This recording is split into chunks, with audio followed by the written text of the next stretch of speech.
السلام عليكم ورحمة الله وبركاته. halkan waa deeq TV. markasta in wiilasha Soomaaliyeed iyo gabdhaheena oo dhalinyaro ah dadkii mustaqbalka iyo u ahaa indhaha inay noqdaan la rabay wadankeena ayaa ku dhamaada badaha saxaraha Liibiya kaymaha u dhaxeeya Columbus, Mexico, Brazil.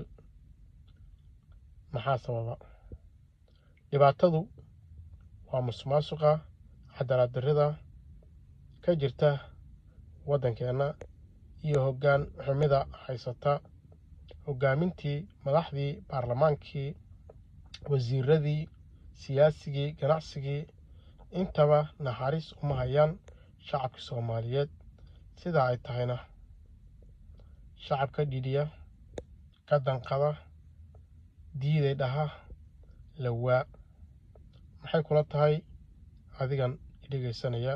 assalaamu calaykum waraxmatullaahi wabarakaatu.